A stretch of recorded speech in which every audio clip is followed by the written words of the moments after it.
What's good, TNC Plus? We're about to get into episode 13, but first, we want to talk about some of the MVP candidates on this season. I'm going to start with Millie. Who do you have as the leading MVP candidate?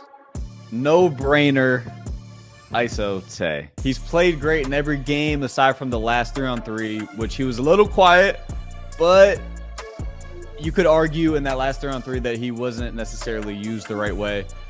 Prior to that, he had played well every single game of the season. He did lose to Friga, which was just a crazy case, but he played and looked really, really well in that game. He's passed the eye test for MVP along with the stats to go with it. So I think it's really hard to make a case against anybody besides ISO Tay for MVP. I'm gonna go with Draco. And let me tell you guys why I'm gonna go with Draco. He was the best player for Team Beasley. He's Beasley's favorite player. And throughout that 3v3 in the previous episode, he went for 34 points, 80+% from the line, from the three-point line, 60% from the field in totality. And he's also had previous player of the games in another 5v5 as well. He's just been balling this entire season. And I do want to make this point, and this is what really is going to seal the deal. If Team Chalmers somehow comes back and takes momentum and they win the series, as in like they come back throughout, tie it up or win by a game, and Draco is a huge focal point of that in the 5v5, 3v3s, how he was in the previous episode, he's going to really solidify himself as the MVP. So far, I have Draco. He has 3 MVPs, Scotty. Yep. He has 3 game MVPs, and he was the best player for Team Beasley. And let me tell you something. Momentum look like it's shifting from that 3v3 that he just participated in. And if it does, Draco's MVP.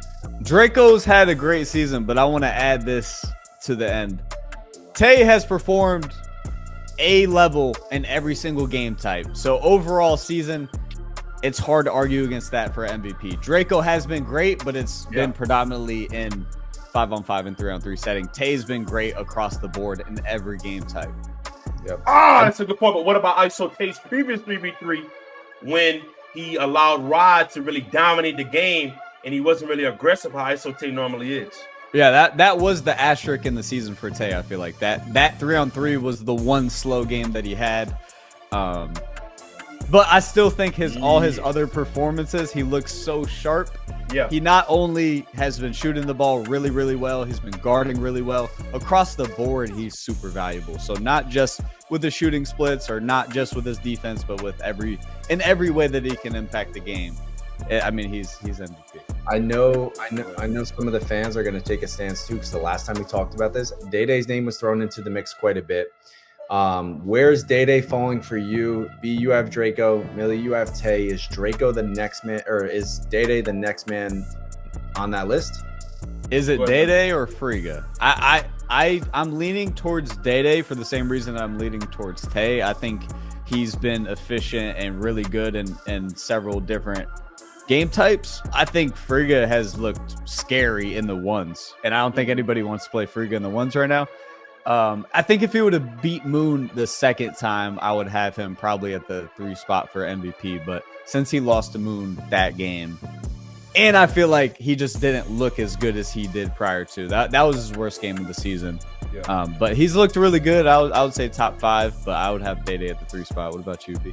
I agree with Millie. I would have Day-Day at the 3 spot because Friga did have really 2 amazing comebacks, but Day-Day had the comeback.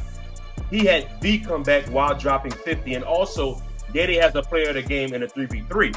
So Day-Day has shown that he can thrive in multiple settings on TNC this season.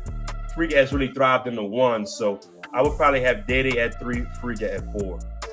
B, if Day-Day comes out and beats Mike, does Day-Day move up? Is that enough? If Day-Day comes out and he beats this Mike Harden,